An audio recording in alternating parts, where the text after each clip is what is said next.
my name is Lorenzo, I'm 18 years old and I'm a musician. I play guitar, drums and piano, and I'm a producer in my free time. I'm currently still in school. I'm at Filet and I'm in matric, which is very exciting.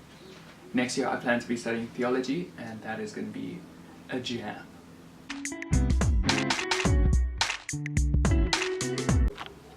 Okay, so my most loved items are as follows. It's my guitar, my panda hat, and my laptop.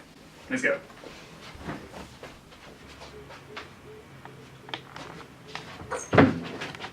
Grab the things. Grab all the things.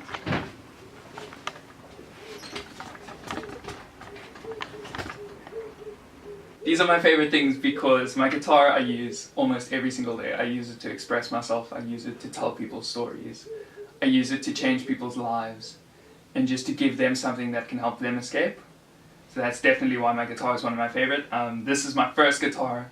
I had a massive fight with my dad because he said I should get an acoustic guitar first. And I'm like, Dad, no, there's no point. Acoustic guitars suck. Can't do anything cool with those. Needless to say, 5 months later, I saved up and bought myself an acoustic guitar. So electric came first. Then my panda hat, I bought this at Rage gaming convention. And it helped me make so many memories. I used all the money that I had with me to buy this. And so many people just walked up to me and they were like, wow, that's so cool. Like, how can you be so extra and wear a panda hat wherever you go? So yeah, big memory. And then my laptop, because I use it for everything. Like everything from work to play to wasting time, procrastinating, not studying. It's all here. All my memories, all my fun things that I do, all the music that I make, it's all on here. If I had to describe my room in 3 words, I would definitely say it's finally clean. My room is always a mess because I normally work here and I normally study here and do things. So papers go flying, rubbish everywhere, snacks, you name it. It's oorals. But now that I've moved my study space elsewhere, this place hardly gets used and it stays clean forever. It's definitely the floor, because all the late nights of doing design work and staying up and not getting sleep has definitely happened here. So you can just imagine pictures and glue and hot glue gun and spray paint and rulers and scissors and craft knife all over this floor. Like, I've cut this carpet so many times, don't tell my mom. And I also like to play guitar here. It's a lot of fun.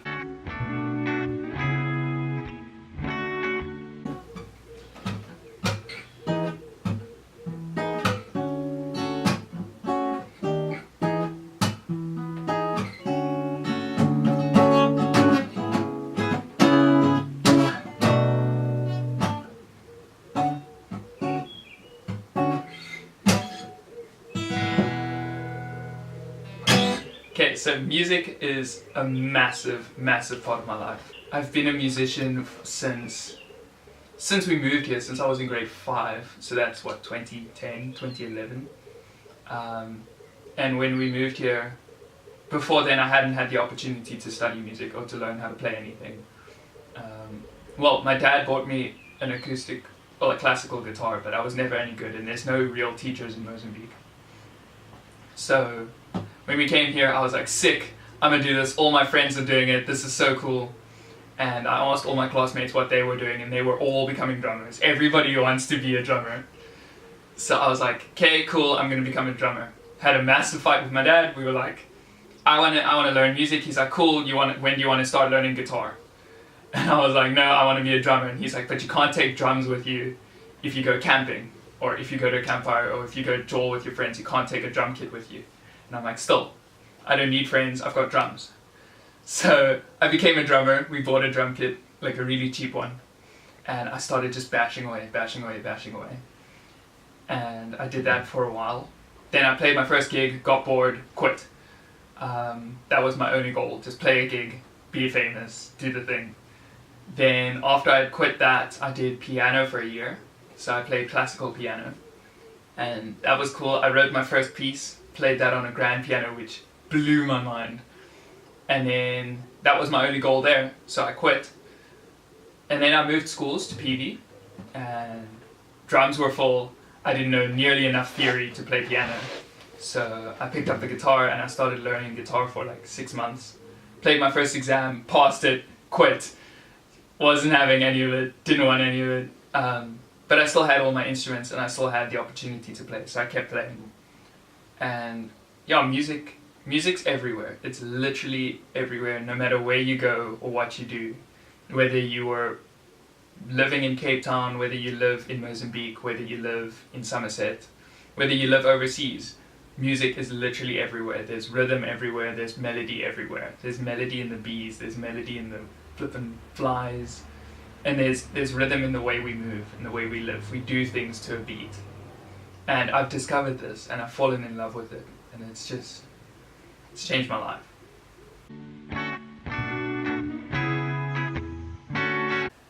It gives me this sense of home, like, because I've never really had a solid home or a solid place to come home to.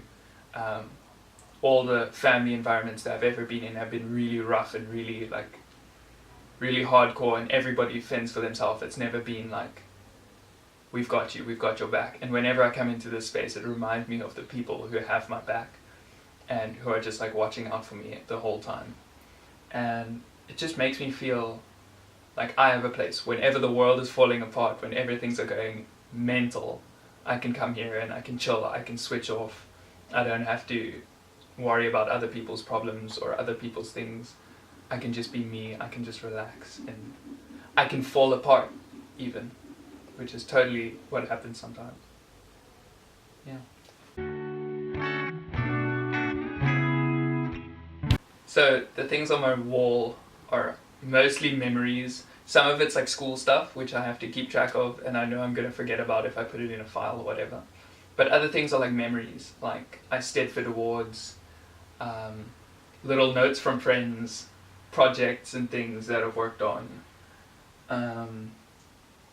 things that I got that I'm really passionate about, gifts, other awards, and like matric shirt. Definitely, I think my matric shirt's a big deal for me, because like a lot of people have written on there like what I have done for them and how grateful they were, and it hit me so hard. I read it like twice and I cried both times, because it hit me that the little things that I did without even thinking made such a big deal to people. And you realize how some people just really have a hard time at school, and just like walking up to them and saying hi, or shaking hands or meeting someone somewhere just made their day, and it helped them get through that week or whatever. And just knowing that I can do that for someone is insane. What other stuff do I have in here?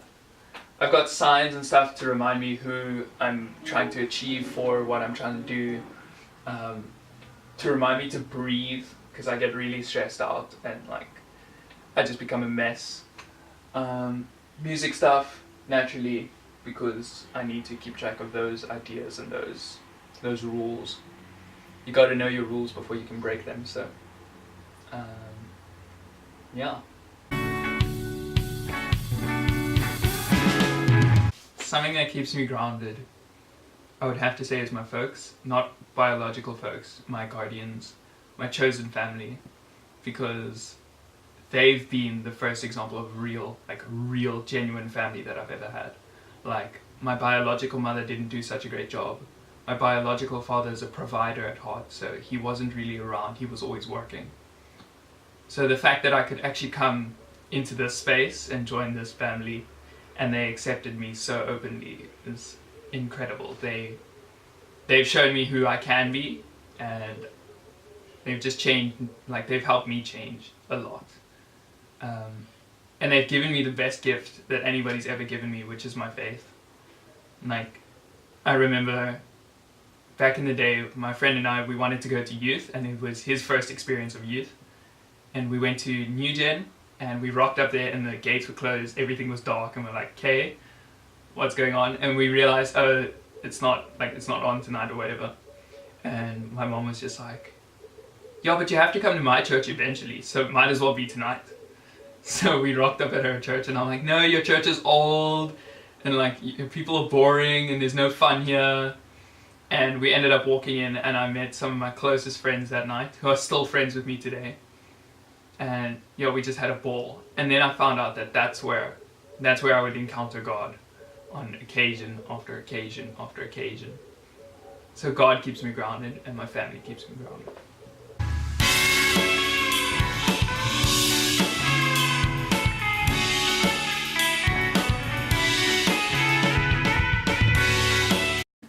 Okay, so fun fact about me, I pride myself on being weird. I don't like being normal, I don't like fitting in with the crowd, I don't like having what other people have materialistically, because I believe we're all made differently, we're all made uniquely. And I'm extra, I'm so extra, it's actually crazy. Like, I do everything as weird and out of the park as I possibly can, hence this scene.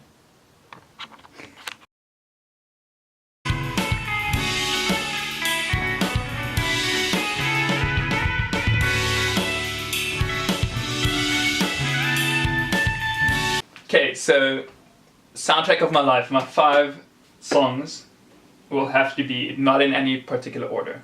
Rock and Roll by Eden, because he just sings about how as much as he'd like to be like other people, like singing like Frank Sinatra and stuff like that, he can't do that, he can't be those people, so he has to be himself, which I think is pretty cool, and have his own rock and roll, which I can relate to quite a lot. Chameleon by Herbie Hancock, because it is just such a jam to play. Awesome song, quality.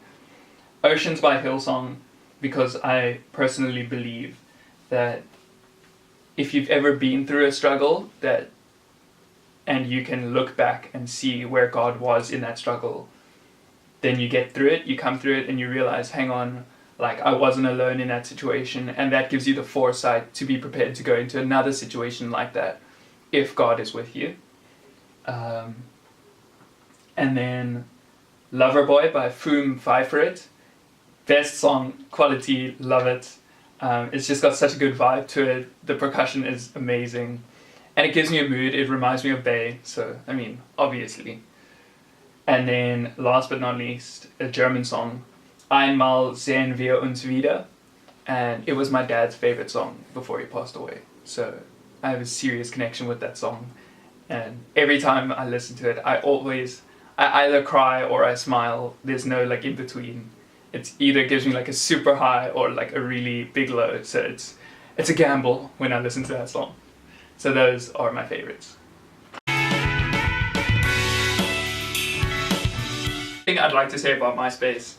I can't really speak for this space, but one day when I have my own space and when it's actually mine and I've got my own place, I want to say that if you're ever dealing with some, like, if I know you, don't be a creep, but if I know you and you're dealing with some like hectic stuff, you're welcome to be in my space, because I know what it means to not have a space and to be accepted somewhere else. Thank you so much for watching today's episode. This has been a really cool experience. It's been a lot of fun trying to figure out what this space actually means to me, because I often take it for granted. And if you'd like to be part of this series, look down below. It's all there. It's all there. Like and subscribe, share with your friends, and maybe you can have a laugh too. So long, farewell, auf Wiedersehen, goodbye.